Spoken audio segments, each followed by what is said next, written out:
Welcome to the 32nd episode, the 32nd live stream of the Culture of Splife.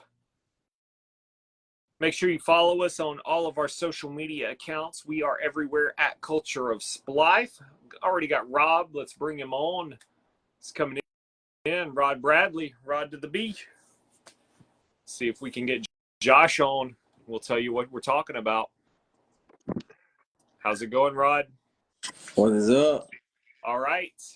Tonight, we'll talk some NCAA football, some NFL football, but we also have a guest. Let's bring Josh on as well. It was an eventful weekend. It was an eventful weekend, that is for sure. How's it going, Josh? Craig, go. 26-22, feeling good. And we knew you would be. Good.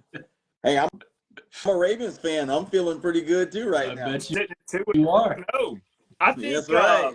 I think our predictions have aged very well from week one up until today to this point. I don't see any of our initial projections that have aged poorly, no matter how horrible they were. Although I was shaky on the Chiefs, right? After that first week, I'm like, oh no, what's happening here? But Cowboys looking good for you, Drew, though. I called that one. That was, I knew it. I can't hate on McCarthy too much. Like, that guy makes some dumb decisions for sure when he's in the playoffs. I mean, the last play of the game is always going to be terrible, with him as your coach. And you got to sit there in the offseason with that. But you got to think, like, the only time he lost when he was at Green Bay was really and truly when Aaron Rodgers was hurt. Yeah. That one season that got him fired, they didn't have Aaron Rodgers. So, I mean, couple of bonehead plays aside, like, I can't count that guy out. Now, do I think Deion Sanders is still going to be their coach within 2 years? Yeah, absolutely I do. He'll make some more stupid mistakes, and then Deion Sanders will be at the Cowboys. Y'all heard it here first. Yeah, I was about to say, it's going to be some interesting things. I know we're going to unpack quite a bit on Deion and good old Colorado and everything, as the show goes on. But that guy's changing everything right now. I'll just leave it there for now, and then when we cover it, we'll talk about it even more. But he's changing everything about college football and in the game of football. What did I say last week comparing him to Tiger Woods coming onto the PGA Tour? He's bringing in people that never cared even about college football. I'm hearing people talk about it. That is the exact thing that we want. That's just the crux of what Deion Sanders brings. So obviously, he was a superstar player. He, has been a really good coach. But the dude, even outside of all that, is a pop culture icon. Like, to me, like the first cultural shift into the mainstream that we see as college football today, I think it's safe to say that 80s Miami and Jimmy Johnson was that first shift where it was like, the swag and everything that we see now. Like, he was the first one that like made college football like cool, right? Well, I mean, it was just kind of like the traditional type of thing before that, but he like kind of brought it in the mainstream and it attracted, like a crowd that wasn't necessarily like a college football fan. Yeah, and I think guys like that will bring in people that, like Josh is saying, that's not normally watching, but you suddenly have this weird thing in college football, exactly what you're talking about, where you've got people that are fans of a team where they don't live. I mean, like us, right? We're in Alabama. You got to pick Auburn, Alabama. You're done. You don't get any other choices. What, you're an LSU fan in Alabama? No, get out. Yep. Get out. We literally just escort you to the state line and kick you out and make you Mississippi's problem. But when you have Miami doing that, you had Miami fans that were out of place, all across the country. Yeah, all across. You're exactly right. And Alabama does that now. I'm not taking anything away from Alabama and the dynasty that Nick Saban's built. He does that now. But I see Colorado now coming into the picture like that too. So now, Colorado definitely is. And see, here's the thing: even even with Miami, and like we all grew up and I thought that what they were doing was cool as well. But it was like what you look at what Miami and like Alabama and all of them have done.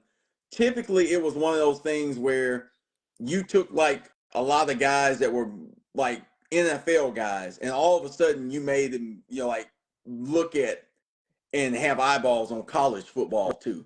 Like you Right. even just see like your First Takes and all these other shows whereas back in the day, I mean, the water cooler talk was just always what went on in the NFL. Then all of a sudden you see the SEC's rise, you see what happened with Miami, and it shifted some of the conversation and their focus to college football. But the thing about Dion though, and I think he takes it a step further than, and I know it's a bad word to say Alabama or anybody else, is he can take people who aren't even fans of football and get their eyeballs on football. Like there are people who are literally watching Colorado and Colorado State because they wanted to see Lil Wayne, or they wanted to see Master P, or they wanted to see The Rock, right? Mm-hmm. I mean, like I've got people in my family that have never watched a football game at all that were talking about, hey, we saw Dion and Lil Wayne and everything. So, and that's kind of one of the things that just like we always know, like ESPN, they needed SEC and everything else for a while because it was a big draw. But now it's like ESPN is drawn to Dion as opposed to it's all these you've got schools jockeying for who's going to get the best TV deal, but you got TV coming to him. You know what I'm saying? And that's why I say he's forever changing the game, because in a couple of years, if he has any level of success, which the recruiting is already going to be off the charts for him at this point. If he ever gets like linemen and anything that want to come in a couple of years, in the Big 12 is game, set, and match, right? I mean, because that's all he's got to do at this point. So I'm just saying, like, it's started now, but we're about to see a massive, massive shift. Like they talked about that Colorado State game was the 5th highest rated college football game ever. And it started at 10 p.m. Eastern time. On ESPN. Yes. On ESPN. Yeah. 10 o'clock game. Yep. 5th highest ever. Can you imagine if that game started at like 7? Right. What the ratings would have been? Drew would have seen it. Yeah. Yeah, exactly. I would have been able to watch it at that point. Yep. So, I don't watch much game day anymore. Nah, I don't know. I mean, me neither. Yeah. but I always like to see the picks. Yeah. And I was very confused why The Rock was making the celebrity picker. Normally, it'll be someone who went to the school, right? Last I knew, The Rock went to Miami. Yep. So I did guess Michael Cordell Irvin. Stewart. What's that? So did Michael Irvin, who was over there too. Exactly. Yeah. Well, and that makes sense, right? Because Michael Irvin and Deion Sanders are best friends. So that makes sense. But I guess Cordell Stewart was busy that weekend. Eric Bieniemy, Michael, what was that his name? Michael Westbrook. Yeah, Michael Westbrook. He's the one that caught the Hail Mary from Cordell, right? Right. Yeah. Warren Sapp was even in their locker room. That's another Miami guy. Right. Yeah. So I don't get it. I guess he's just friends with everybody in Miami because he's friends with Michael Irvin or something. I don't know. I think the Miami people kind of recognize what they did back in the 80s, and so they're gravitating to him is what I think. That could be it. Yeah. But no mascots were arrested during the Colorado. But who should have been arrested? Blackburn. Yeah. I didn't even know that fool's name until I saw it on the bottom line on ESPN last night. I know, yeah. That was criminal. That was criminal. Getting all those threats now. Here's what's bad about that. So Jay Norvell wants to talk about how Dion was raised versus how he was raised. The mama he needs to get on is Blackburn's mama. He should have been raised better than to just cheap shot somebody and be unapologetic about it during that game, wearing it as a badge of honor. And I mean, like we just talked about, lacerated liver. Like there was a specialist that came out and said he could have went in cardiac arrest on the field. So that's the mama. That's who he should be talking about being raised the right way. Exactly. You know, and I know Drew's a big soccer fan, and I've become a soccer fan mainly because of my son. But, you know, in soccer, you have yellow cards and you have red cards. Yes. Right? So I would say a yellow card would be a late hit. And a red card would be you're ejected, suspended. As you said, Rod, during pregame, maybe be suspended for as long as Travis Hunter's out of college football. Exactly. I couldn't believe it. And I know there was a fight before, you know, at the 50-yard line, whatever. But, I mean, we just took it a step too far when we're intentionally trying to hurt players on the field after the whistle. You know, I mean, the ball is like rolling away with the performance. Yeah. Yeah. Absolutely. So, you know, but man, what a game. What a game. Wow. I mean, when Shador got the ball on the 2-yard line and went 98 yards in just under 2 minutes, right at 2 minutes, no timeout. No timeout. I mean, it was like John Elway, the drive, right? Yes, absolutely. And nobody's talking about this kid, but everybody will be talking about him soon. Oh, yeah. What's his name? Dickinson? Yes. No, that may be wrong. No, wait. Are you talking about the tight end for Colorado that caught the tight end? Yeah, Michael Hunter. Michael Hunter. No, his last name's not Hunter.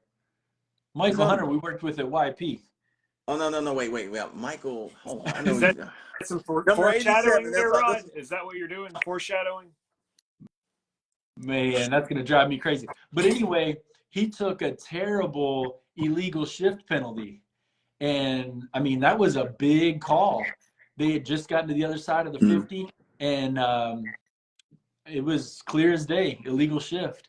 Moved him back 5 yards, and then it was like he was determined to make that up. So he ended up with that touchdown, the 2-point conversion, and then a touchdown in overtime. Yep. Yeah. I mean, they actually, with Hunter being out, they actually had to adjust how they call plays, and they found something with that tight end. I think he's going to be a mainstay in that offense right now. Absolutely. I mean, not to mention that he went 98 yards. They still had to get the 2-point conversion too. Right. Exactly. You know, so I mean, that was like you couldn't have drawn it up any better than that. Like you already had all the drama to begin with, and it's just like, okay, who's yanking our chain here? Like, all right, you're gonna tell us who's the movie producer that just put all this stuff together, right? Getting those conspiracy theorists ready. We're gonna be having #rigged trending before too long. Got to watch out talking like that, Rod. It happens sometimes. Hey, people think that this stuff's made up. Hey, Rod, as you said that, I thought about your boy Russell Wilson, right? He had the Hail Mary. All they had to do was get the 2-point conversion. 2-point conversion, yes. Nope. We were texted on that, so that was just wow. And go figure that we were talking about when they were up 21-3. He came to play this week. Right. You say he's gonna mess up the touchdown to bathrooms ratio. Yep, gonna mess that guy up. I mean, he's already got what, 6 touchdowns so far, 4 to 6, something like that. Hey.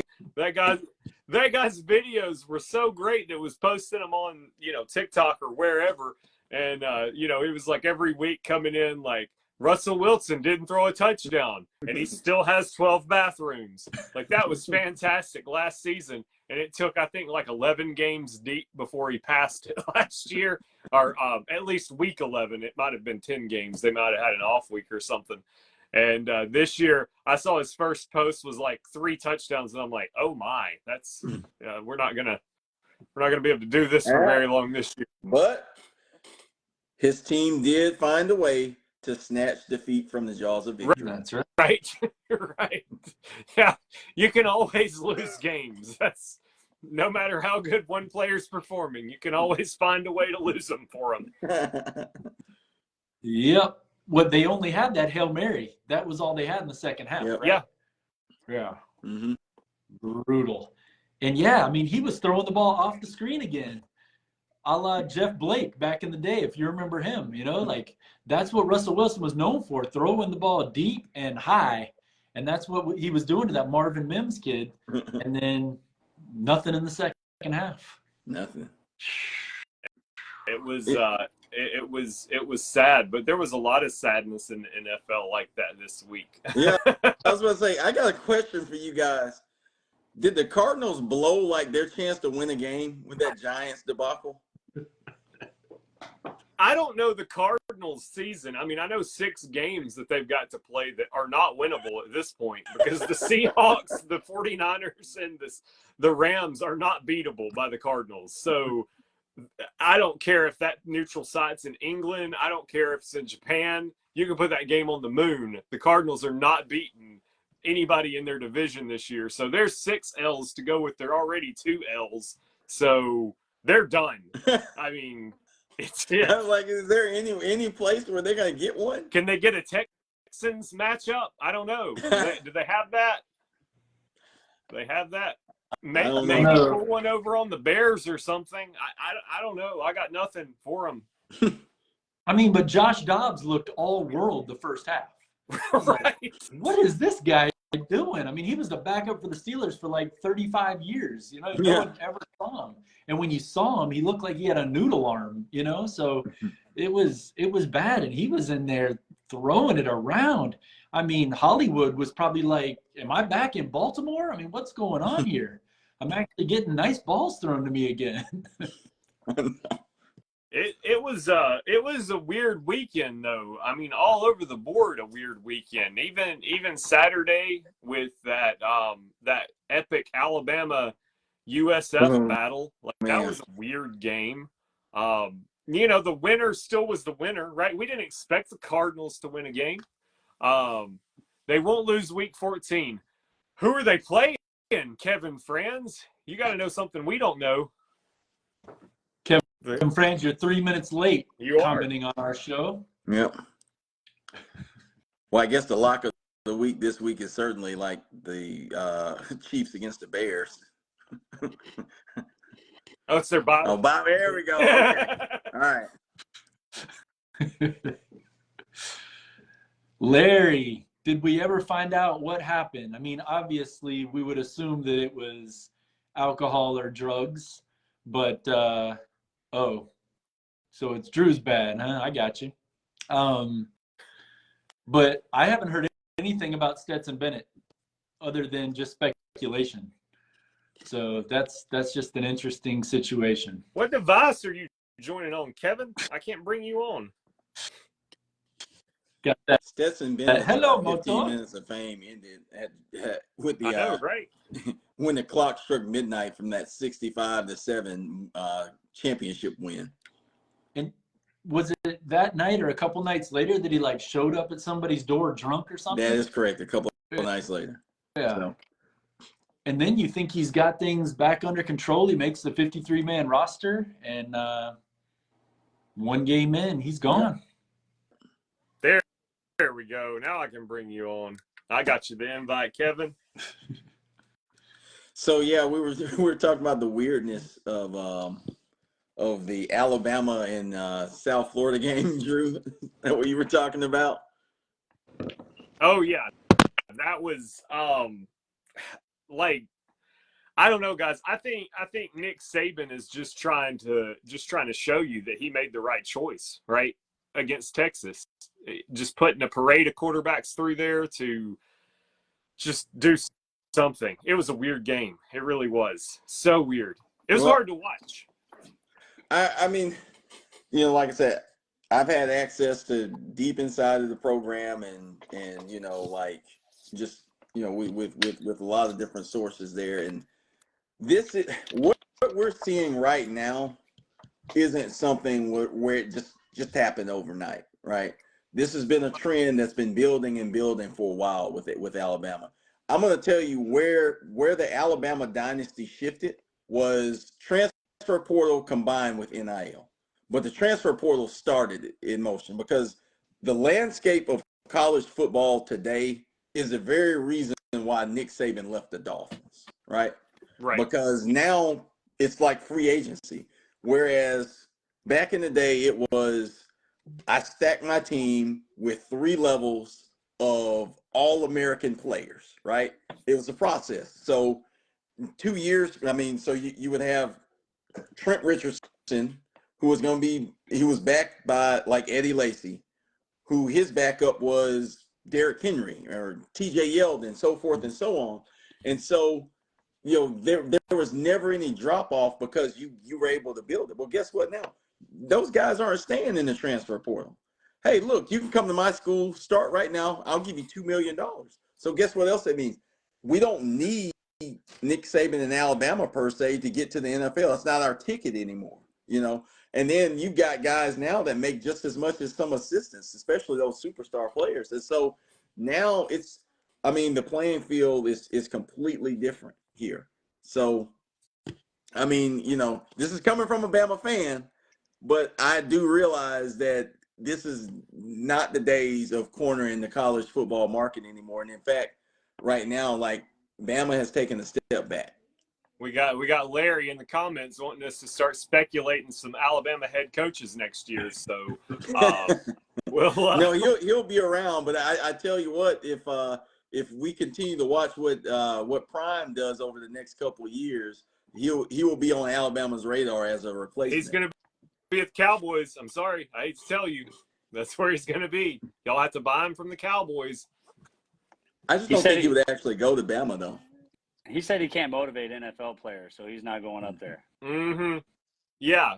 I remember Nick Saban saying that he is not taking that Alabama job, too. He specifically said Alabama. He didn't even name a real vague league. Like, I'm not going back to NCAA football. I'm an NFL coach. It was, I am not going to Alabama as his plane's landing into Tuscaloosa Airport. That's what happened there. Bill Parcells did the same thing with the Cowboys. Yeah, I remember that too. Yeah. You're right. Absolutely. So what's so funny about Nick Saban, after we got done talking last night, obviously y'all know I wasn't able to see the end of the Steeler game, which upset me, but I was watching SportsCenter, and on the bottom line it said Nick Saban has named Jalen Milroe the starter, and I watched his little press conference, and it was so funny, the reason behind it. He was such a good teammate when he lost his job, basically, is what Nick Saban said. And I was thinking, no, there was about to be an upheaval in that locker room with a bunch of 18 to 21-year-olds. Yes. As you said, Rod, we're going to be like, I don't feel like blocking for that other guy, So, yeah, he basically had to make that decision. So, and there you go. That's where these kids are. They have more power than they've ever had before. And I think he's going to be headed to Jupiter or wherever he bought his island very soon. Hey, Elf. What's going on? Yo, thanks for having me. Kevin Franz. Listening in. You guys are doing great on here, man. Thank you very much, sir. You know what's funny? Is I actually watched that Colorado game, and the Jayhawks were playing at the same time. So let's be honest. I was watching the real primetime game, and then I switched over to Colorado versus Colorado State for a part of it. But you guys are right, man. Deion Sanders and the Jayhawks doing well. I mean, it's even got me watching college football. And you guys know when I came down to Birmingham, what'd you say earlier, Andrew? It's either Auburn or Alabama. Absolutely. Those are your two options. I feel like right when I got in the door, it was like the first thing you guys asked me. I didn't even get my name out. It was, is it Alabama or is it Auburn?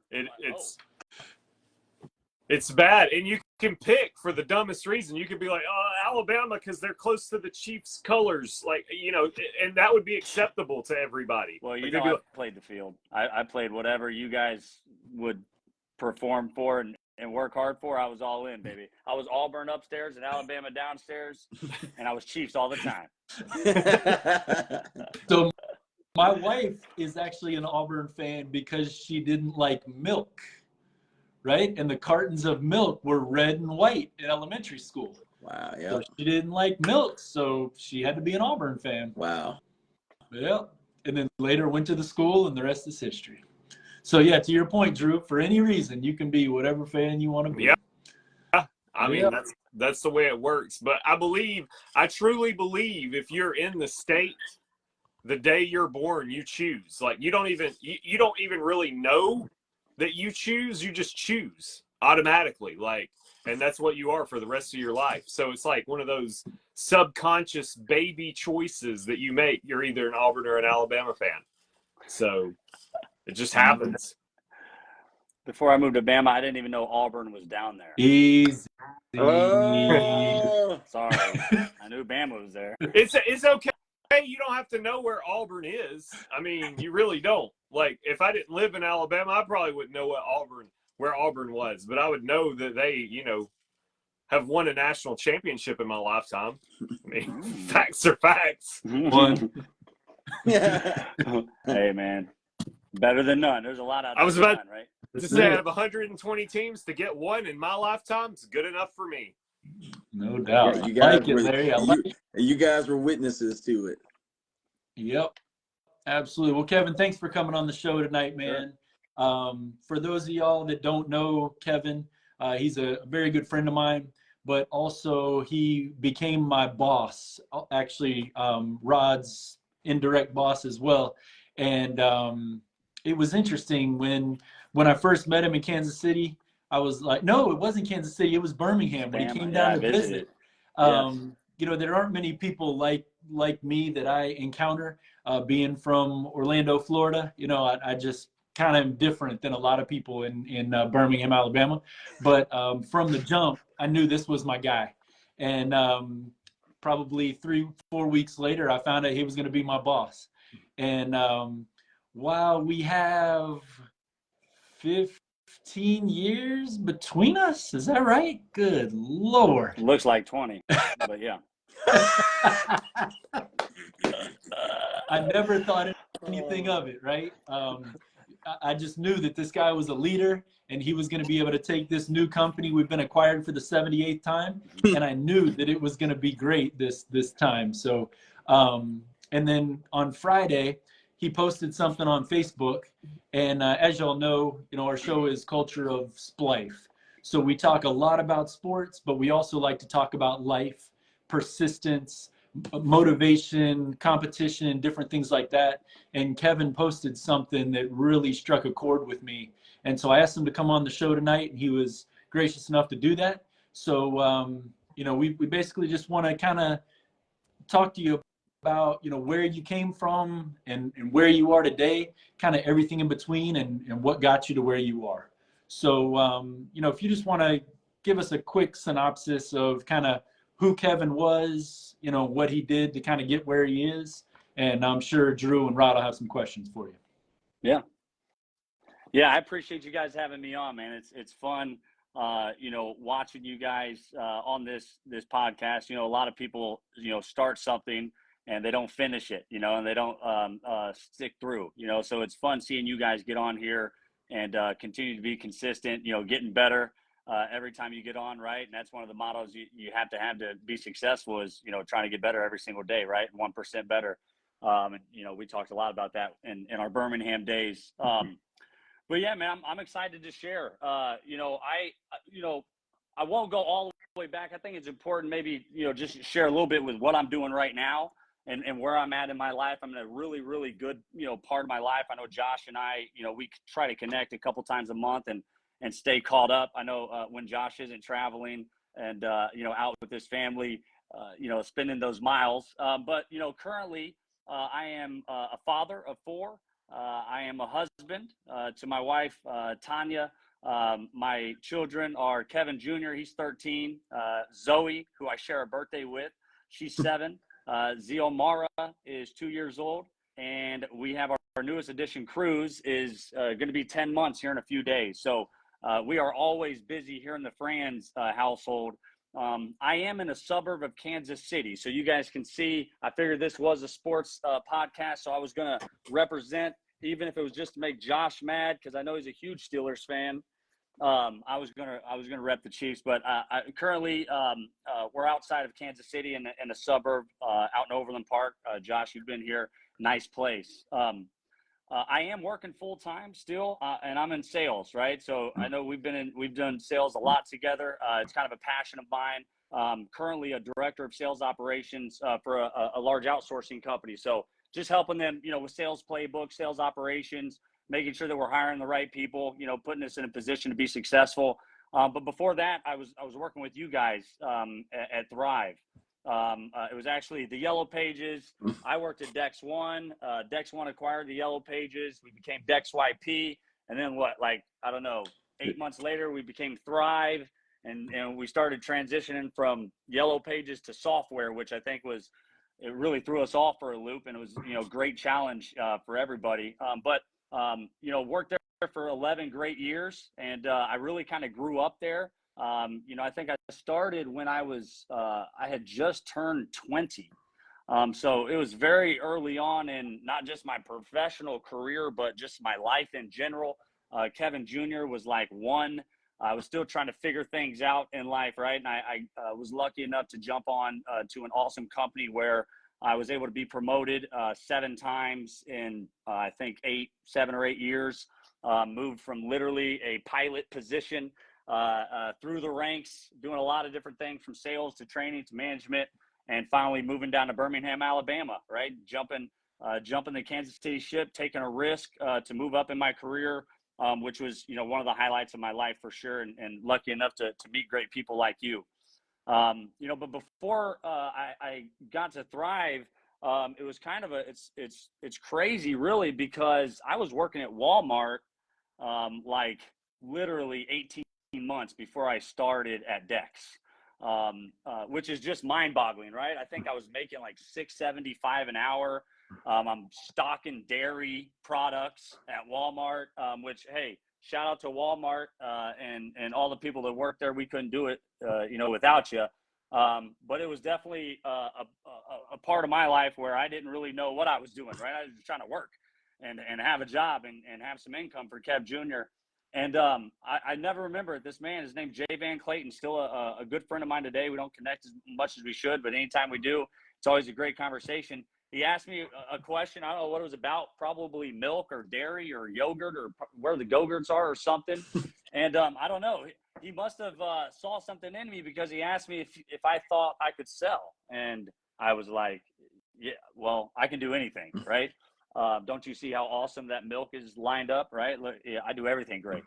No, but I always had a passion for people and talking to people and helping people out, and obviously making money. And I know in sales you can make money at this point, right?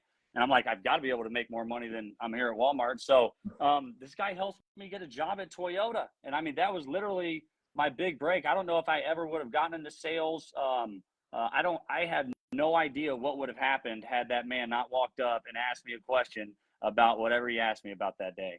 But it turned into a great, a great career path, and ended up at Thrive with you guys. I worked at Toyota for 10 months. Unfortunately, I was fired from there.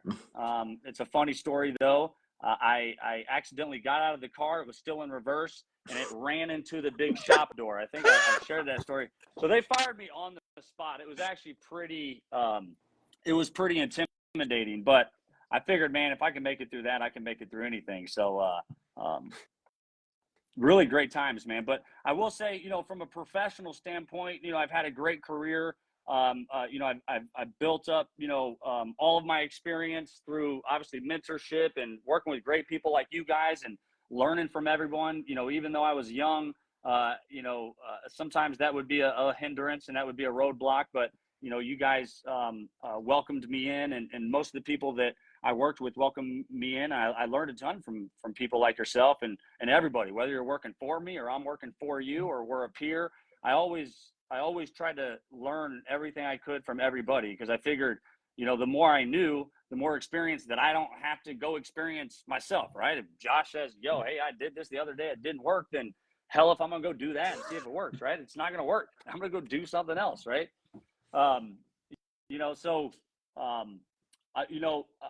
And I'll just add real quick, because I know you guys got some questions. I don't want to take all day, but I am big on not relying on the company to pay me on my paycheck. So I am an entrepreneur. I've been buying real estate since I was 19 or 20. when I bought my first house. Dot Properties LLC. I think I started in 2014 and really got legit, right? Doing some consulting. I've done some wholesaling. I've rented some properties. I've done a couple flip houses since I got back from Alabama, which has been a huge learning experience for myself. There can be a lot of money in it, but there can be a lot of money out of it as well. You spend a lot of money to make those things happen. And then I also have a small construction company called Teamwork Construction Services, which is a nice little side hustle, couple $1,000 a month, right? But it all adds up. And then lately I bought a new truck. After I sold my last flip house, I bought a new truck, and I was all gung-ho about it. And then about a couple weeks in, I'm paying this payment. I'm like, you know what? I no longer feel like paying this payment. And I'm telling my wife, I'm like, I'm going to just go like get a junker. I'm going to trade this bad boy in and go get something. And she's like, why don't you just make it make money? And I'm like, you're right. And so I started a quick teamwork event services. So I rent out tables and chairs as a little side hustle. Again, $1,500 a month. I probably work 4 hours a weekend, go and drop a couple loads off, but it's paying the truck payment, and I'm not complaining as much, right? So things are really going great, man. And I'd love to answer some questions, whatever you guys might have. I know I didn't really talk about my, where I started, and I think that Facebook post was talking about me being in the hood and things like that. So we can dive into that as well if you want. Well, Kevin, one of the things that's always stood out to me, and you mentioned it when you first came on, you talked about 1% better. You talked about that when you were in your time in Birmingham. Mm-hmm. You talked about even with our show as far as consistency. And, my question is kind of a twofold thing, but one of the things that we obviously see right now in our society is everybody looks at the results. Everybody looks at the instant, the microwave, and everything else. And, when you said 1% better every day, I mean, obviously, greatness is not in the feats that are done, but it's in the ability to be consistent. Yeah. Right. Greatness only comes from consistency. That's it. Absolutely. So talk a little bit about, what's your take right now on just how important that consistency is, and even just telling our listeners about, like 1% over the course of time, how that is so important versus, like what you see isn't just what's happened, it's the manifestation of that consistency. Yeah, I think, success is not something that happens overnight, right? Like it's a consistent thing. You're either successful, right? And I'll stop bothering Josh. I'll take my Chiefs hat off. You're either successful or you're not, right? And success is really in the eyes of the beholder, right? Like I feel if I'm successful, I'm successful. You feel like you're successful, right? Perception is reality, and that's what matters to continue to push us to get outside of our comfort zones and try to get 1% better every day, right? I mean, you could easily get complacent and not do much or do a little every day, and you're only going to get a little bit further, right? So like if you're trying to, my thought was always I wanted to be the best. I wanted to be the most successful. I wanted to make a lot of money. I wanted my family to have the things I didn't have. And so, having having a why and having those motivating factors, as I matured in life and with Thrive, right, and the company, I think I started to realize like this isn't something that's going to happen just like because I'm naturally good at stuff, or because I have the gift of gab and I can talk. I mean, it's going to happen every day. And there's a book that stands out to me, and I think I've talked to all of you guys, even probably in front of 200 people, talking about how much I wish I read more because I know how powerful that can be. But there's one book that I have read. It's called The Slight Edge. I think it's George Orwell. It's Jeff Olson. Jeff Olson. There we go. I just read that book 3 months ago. It's amazing, long, right? It's like 80 pages, right? 90 pages. Like life-changing book. If I'm being honest, I probably didn't read the whole damn thing. I probably read 80 pages, 60 pages. I don't know. That's all you needed. A penny a day. You're exactly right. The penny a day, right? The main point of it is like every little thing that you do in life is going to make an impact in your life. Whether it's the little thing of sitting on the couch the extra few minutes, right, and not doing something, or getting up and going to make a few more calls, or staying a little bit late at work, or doing the 10 extra push-ups when you're working out. Like, those little things add up. The 10 push-ups today, the 10 tomorrow, right? You're talking about 50 extra push-ups this week. That's 200 more push-ups this month. Like, what's that going to turn into? Exactly. And so, I mean, there's a lot of different examples you can leverage there. But I think that being consistent with your effort and trying to out-hustle not just everybody around you, right? Because if you're surrounding yourself by weak people or people that aren't hustling, then it's easy to out-hustle everybody, right? Mm-hmm. But I think you need to out-hustle yesterday, right? Are you doing better than yesterday? Are you working harder than yesterday? Are you out? Look, my man Larry, he's ready to go work. This is how my mind works, man. I'm halfway through listening to your podcast. I'm like, nah, I gotta go make some money, man. Sorry. That is awesome that you even mentioned that book, because like I said here, I did a second read of it, and I had Gabby read that book as well. So I mean, it's a great book. It's easy, and I mean, there's 3 quick stories in the first 12 pages. Yep. Right, the whole frog. I can't even say the word. The things. The what are the petals that grow on a pond? Yeah, I know you're talking about the lily pad. Lily pad, but yep, the water hyacinth or whatever. Water hyacinth. Like, dude, the story, guys. The Slide Edge. If anyone takes anything out of this podcast today, at least from me, go read the Slide Edge. Read the first 20 pages. Yeah. I mean, it really is life-changing. Easy to do it, but also easy not to do it. Easy not to do it. Yeah. Man, my man's been reading. I like it. Great question. So I got a question for you, and this one comes a little bit from my experience. I don't know if me and you ever really talked about it. I don't think we did. But from our starts, we both started the same way. In fact, before I started on the phone in sales, I was a car salesman. That's what I did too. Nice. Yeah. I was Dodges instead of Toyotas, and I didn't run one through a building. That was the only difference there. But by the time you rolled around, I'd already gotten out of sales. I was in operations and everything. I was just the guys y'all shared a building with, really and truly. I was there to help you guys out in any way, but not really engaged with you guys the same way. Well, I was kind of you did a lot. You ran the interaction analytics team, dude. Yeah. I mean, it was a big deal, right? I mean, I was kind of the man don't behind undersell the yourself. I'll admit I was the Toby in the office, right? Where it's just like, shut up, Toby, get out, like Michael Scott in The Office, right? I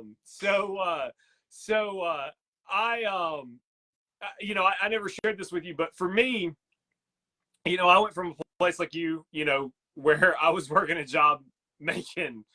I wasn't making $6.75, but I wasn't making money. It was like $9 an hour, to being in car sales where I was making money, right? You start making a couple of grand a month and you're like, okay, I can do this forever.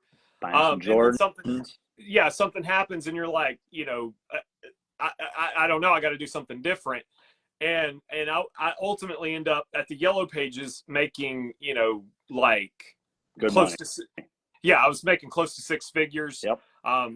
First year I was there, probably, I calculated it wasn't the first year I was there, but the first 12 months I was an agent on the sales floor. I made 6 figures. First time in my life. I literally went from nothing to something. Yeah. And for me, it was a really weird experience, because I still felt like that guy that was just making $9 an hour selling cell phones, right, to this guy. So I had a little bit of kind of an imposter syndrome, a little bit, like I didn't deserve it. I didn't deserve to be there. Did you ever have those similar feelings, and how did you overcome that kind of stuff?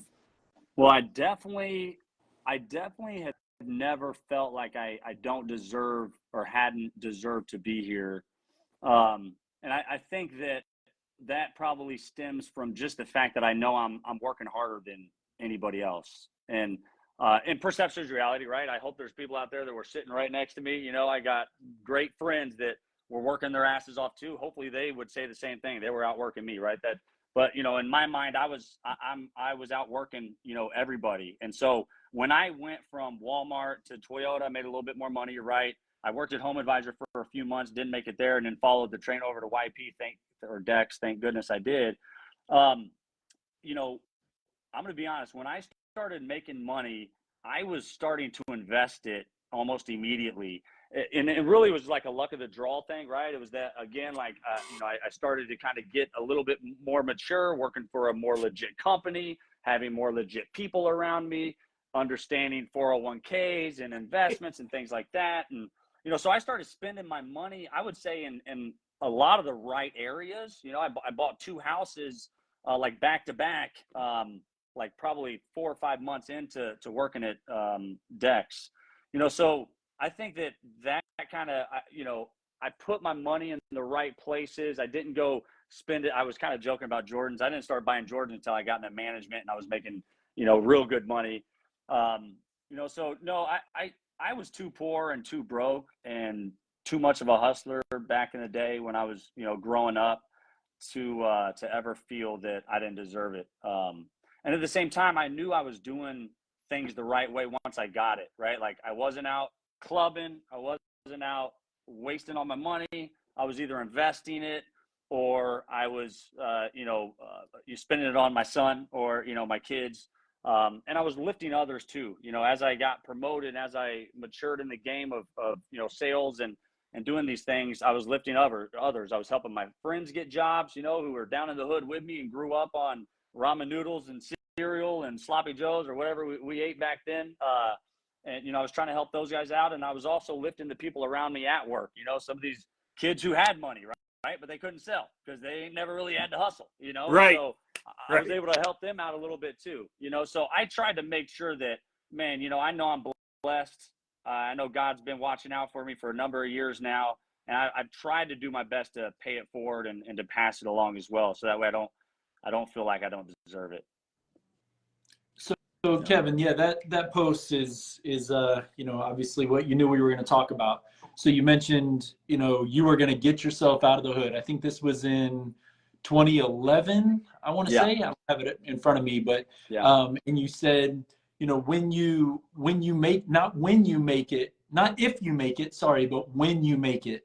And when you do that, you're going to bring people with you. And I just was blown away by that.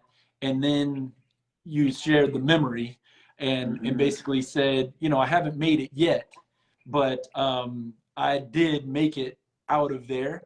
And I guess my question is, there are so many people that have the same kind of upbringing that you do, and they don't have a chance to make it out.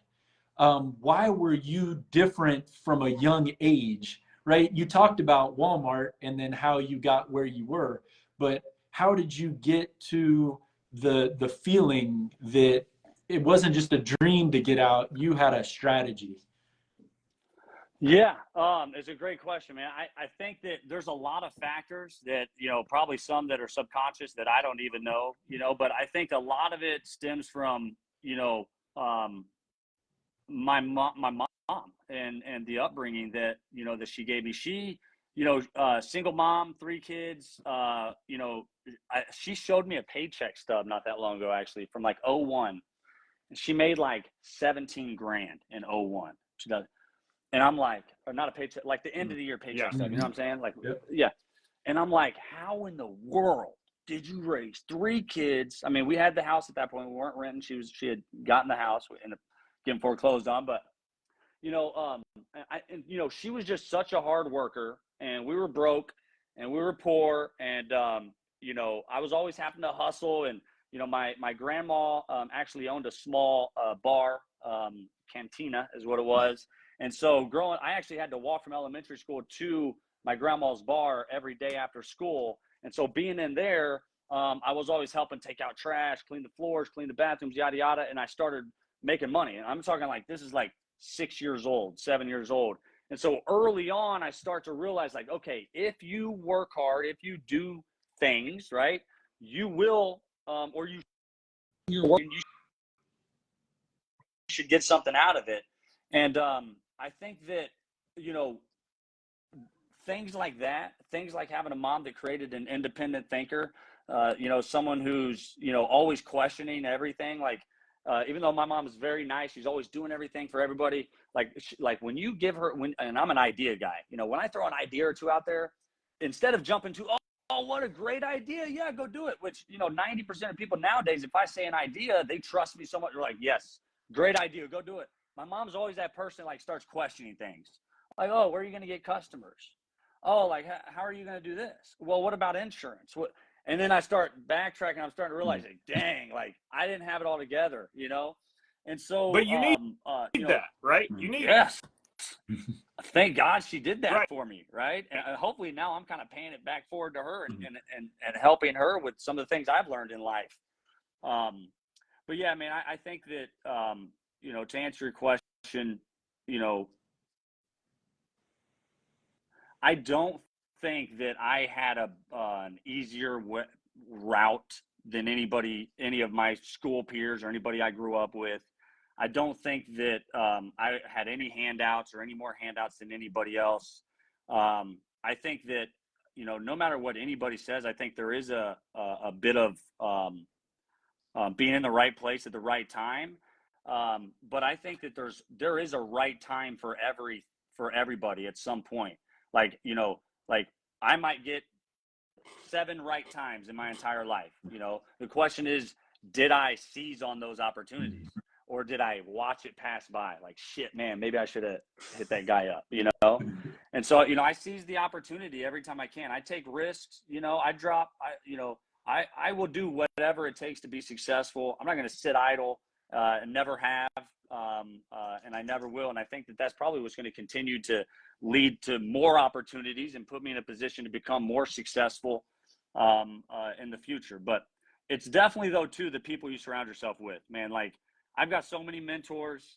You know, somebody asked me one time you remember Emerging Leader Program, and we used to do panels. You know, I think it was a director. I was a new director at this time.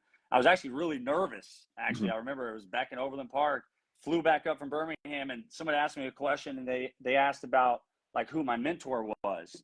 And it was a hard question to answer, right? Because I've been in the game for 10 years, right? And, you know, there's a ton of people in that company that's made a huge impact in my life and in my career. And so, you know, my answer was like, everybody can be a mentor. Everybody is going to say something at some point that can hold merit, that you can go leverage that information and be more strategic in your own life in some way, shape, or form. You know, so I think that if you're looking for the opportunities, you're listening to people around you, you're putting yourself in a position to be successful. You know, as long as you're willing to take the risk and you know, move to Birmingham if you want to get a promotion, right? Like, if you're willing to do that type of stuff, I mean, that's how you put yourself in a position to, you know, jump ahead of people, I guess. You know, I've listened to you know, obviously we know the story, and I've listened to, you know, just a lot of what you've said here in terms of your opportunity and in terms of your desire, you know, and like you talked about getting that opportunity from that guy that saw something in you at that Walmart. Yeah. You know, and one of the things that I've always seen and I've always heard, even from mentors of myself, is you attract not what you want, but what you are. You know, and so it's one of those things where that determination. Do you feel like that you attracted what people are seeing in you is, whether it's with this opportunity or not, this guy's going somewhere, and I want to be along for the ride in some capacity, or I want to give this guy the open doorway to make whatever greatness he's going to make happen. So do you feel like some of that's at play? Yeah, like I don't want to compare myself to Patrick Mahomes, right? I really shouldn't, but I am wearing his jersey right now. But like, no, you can do that. I mean, all different arenas, like you said earlier. A comparison, like I feel like, you know, everyone wants to go be Patrick Mahomes' receiver, right? Like, and I'm not saying I'm Patrick Mahomes. I'm not saying I'm LeBron James, right? Everyone wants to go play with LeBron. Like, I feel like, you know, if I put myself in a position that other people look at me and say, man, like I want to be his teammate, I want to be on his team, I feel like then I'm doing things the right way. Right. And it's not always about making money, and, you know, it's about like, what are you doing when no one's watching, you know, and what are you doing for your circle, right? And like if you're, like J. Cole talks about, like, what's first class if the homies can't ride, right? So, like, are you bringing people with you, or are you sipping on the champagne and your boys are riding coach, So I mean, there's a lot of different ways to look at it, but I feel like, yeah, like I want that, like when you talk about, man, what is success to you? Like that would definitely be, on my grave. Like, I hope, someone says something about, man, like I wanted to be on his team. I wanted to be his teammate, that would be success to me for sure. Yeah. So success would be how many people are better off because you live.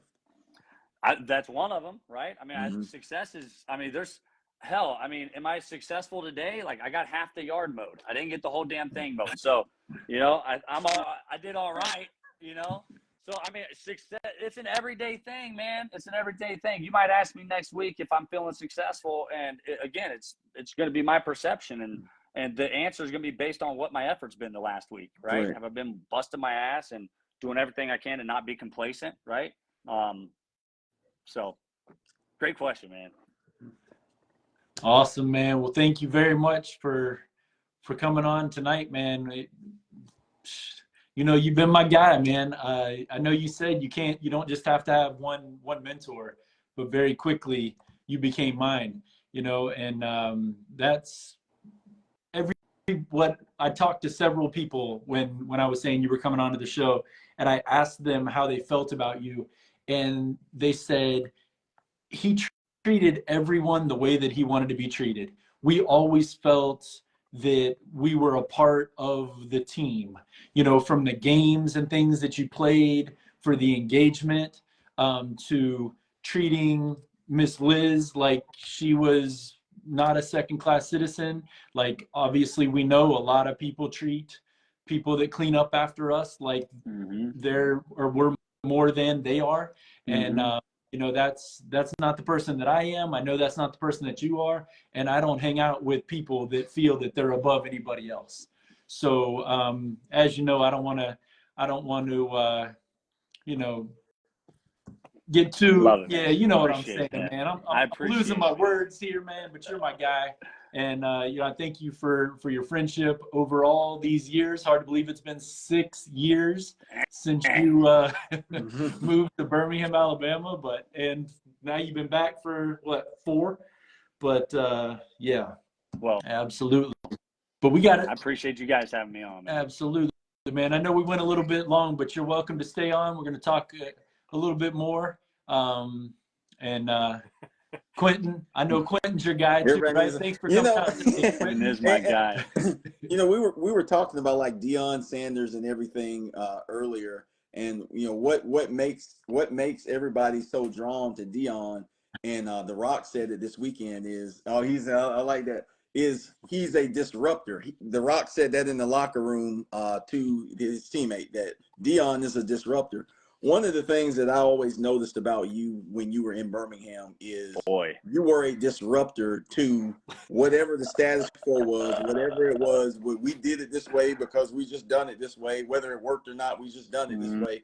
And so you never allowed people to be comfortable with the status quo. And so I think that's one of the things that, created that attraction, just like we make that kind of parallel to Deion there, is you were a disruptor. And so, so that instantly creates a draw, especially to someone who wants more than just the status quo. I appreciate that, man. What's funny is some of the only advice I got. Well, no, actually, I shouldn't say some of the only. I got a ton of advice. Some of the advice that I got coming down to Birmingham, and I was a manager, just what was like 26 or something. I was very young, but was, hey, don't go down there and disrupt too much. Don't go down there and change too much right off. Like, go down there and, what was it, like 2 weeks in, baby, we were right? I mean, but hey, man, I think we did a good job down there. I think we had with the cards that we were dealt, I think that we had a lot of fun. We had some field days. We had some pies in the face. I got double. That's on Facebook somewhere. I got double hit with 2 pies by one of your people. It was ridiculous. Still But, cleaning that out of your ears to this day, aren't you? Man, great time, man. It was a great time, and you know, being a disruptor, that's probably a great way to like explain the entire, you know, 2 years that I was down there. We just disrupted shit, and it was phenomenal. But hey, I would love to stay, but to be honest with you, I've got money to make. No less than 3 kids upstairs waiting on me. Probably 4. Hopefully Kev Jr. is holding his own, but you never know. So I've got to run. But, hey, would love to come back on someday. You guys can school me on some sports, because if it's not Chiefs or the NFL, I'm going to be a little lost. Or Kansas Jayhawks basketball. So, but appreciate it, guys. Thank you so much for having me on. You. All right. Thanks a lot, Kevin. See you, brother.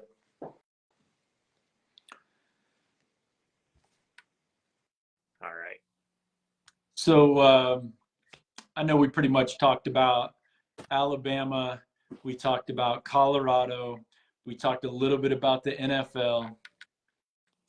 Was the last play of the Steelers game holding last night?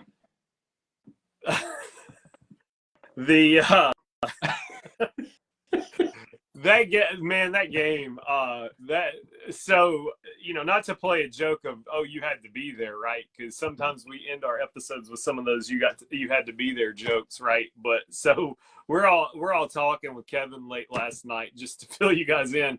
I'm the only one that's following the game. I'm the only one. And the best part is I couldn't care less about the game. I really couldn't. It's the Steelers and the Browns, right? Yep. Was it? Is that their opponent? I don't remember. Yep. That's how much I couldn't care. But I'm watching it, and we're on video. We're chatting just like we are here on Facebook Live. And oh my gosh, I can't keep it. I can't hold it in. I see the touchdown. Was it an interception or was it a fumble? Scoop and score, or was it an interception? Score. Scoop and score. Scoop and score. I was thinking, I just remember the running down the field, scoring the touchdown, and I'm like, oh my gosh. And I'm like, I'm not going to say what's happening. And Josh is freaking out over there because he wants to see. He wants to see. But yeah, then the last play of the game happens, or the 4th and 9 happened. Mm-hmm. And which truly, I guess, wasn't the last play of the game, but it was the last play of the game. Yeah. But yeah, it was a phenomenal game. I'm glad I watched it, because that's the only part I watched. And had you not needed for me to be on the phone at like 2 a.m, like we were, I wouldn't have watched the game, or 11, whatever time it was. I would have definitely been in bed by then. So Larry just said, are we done with trivia? No, we're definitely not done with trivia, Larry. We had one today, and things just kind of got away from us. And since we're talking, you know, the trivia question had nothing to do with what we've talked about tonight, but I'll hit you with one. When was the last time the Cleveland Browns were 2-0? Oh, man. That was not our trivia question. It was I was not. Expecting, You like, probably yeah, have to go back to like the Bernie Kosar era. Yeah. Yes, you do. Well, so technically, okay, I'm just going to throw this out here. The Cleveland Browns, as we know them today, have never been. Have never been to it. Right. The Baltimore Ravens, when Baltimore they were Ravens, the exactly. Browns, Here we go. were into it. Yes. That's how long it's been. Cleveland Browns has a nice little history right now. He said the 1800s. 1800s. The funny thing about it is, you've got to understand how crazy that is. The Cleveland Browns had Bill Belichick and Nick Saban as the defensive coordinator, Belichick as the head coach, and didn't go 2-0. Yep. So, interestingly enough, Bill Belichick was the coach the last time they went 2-0. It was after Saban had left, right? Uh, I don't remember when Saban was What there. year was it? What year was it? Saban was there from what, like maybe 93. 93 to 95. Okay, so he 93 was still there? was the last time they were 2-0. Mm-hmm. Yep. Wow. That was Belichick's like first season. Was it? Mm-hmm. Yep. I think so. Yeah. That's crazy. So it may have been before, because Nick Saban wasn't there his whole time, right? He wasn't there the whole time. No, it wasn't. So it may have been before Saban got there. I can't remember if Saban and him were the first and second season or second and third season of Belichick being there. I'd have to look that up. Yeah, it may have been like 94, 95. Yeah. And then he left in 96 or something like that. May have been, I mean, but those 90s, they were a blur, man. You know? Yeah. Like, I know me and Rod, you know, we were worried about Kool-Aid and That's right. Gushers. I don't know what Josh was doing. He was like in law school by then or something. Yeah. The great debate was Gushers or fruit roll-ups, right? Right. That's, yeah, I was a Gushers guy. Yeah, I was too, for sure. We could probably put that on there and then see what we get back. Like this week. Fruit roll-ups had just been invented in 1993 when I was eating. So you don't know what a Gusher is? I do. Okay. They're the little like gumdrop looking things, and when you bit them, they like yeah. We were about to give you some diabetes if you didn't. I was going to go to the store and drive to your house in the morning, not in the evening, because we know I like to go to bed around this time of night. We need to put that question up this week: Gushers or fruit roll-ups? I will say this: if you look deep enough on the internet, now you got to search. You really got to search. You will find a video of me eating a fruit roll-up, fruit by the foot, hands-free on TikTok. That does exist. Me versus my kids. By the way, they got destroyed. Oh, wow. Yeah. And you didn't break your nose or teeth or anything? No, standing up. I just you put it in your mouth and then, you know, like eat the whole fruit roll-up. Fruit by the foot, all 3 feet of it. It's a talent, guys. I can do that. You got to learn. I thought you just like put the fruit roll up on the table and had to eat it without your hands. No, you know, get the wax paper off and all that stuff. Well, you wax paper off anyway. I didn't want the kids to like die or whatever, but so you just put, and then you got to beat it before. That was back when you could only make 1 minute TikTok, so you got to eat it in less than a minute without using your hands, slurping it up, if you will. Joe Lady and the Trampet. No, there were 3 separate fruit roll-ups. Three separate fruit by the foots in that video. So you know, it was great having Kevin on tonight. We talked about disrupting things, and Larry, thank you for disrupting the show. You are exactly what we're looking for listeners and people that watch us live. You know, you are literally able to comment, and then we just will completely change the show. You know, I just spit out a trivia for you, right? So good. I'm glad you did, Larry, for sure. And you know, your story's got to be amazing too, Larry. I heard you or saw you write about foster care, and that's what turned your life around. So you know, we're just some guys that like to talk about sports. Not sure why you're saying my bad, man. Keep doing what you're doing. But you know, at the end of the day, we're fathers. A lot of us are brothers. I'm not one of those. My parents stopped at greatness, but hey, mine did too. Mine stopped at greatness. Unfortunately, it took them 5 times before they hit greatness. But at the end of the day, you know, hopefully we're going to bring you something that you haven't heard before. And if you have, let us know, because that's not what we're looking to do. We know you've watched SportsCenter, Get Up, First Take, any of those shows, and that's not what we're here to do. So if you want to hear us talk about something, shoot it over to us. We have a pregame. We're willing to talk about anything as long as we think it's cool. So if you send us something that's not cool, then we probably won't mention it. But if it's something cool, then we probably will. So as always, thank you for joining us tonight. And find us everywhere social media can be found. We're everywhere.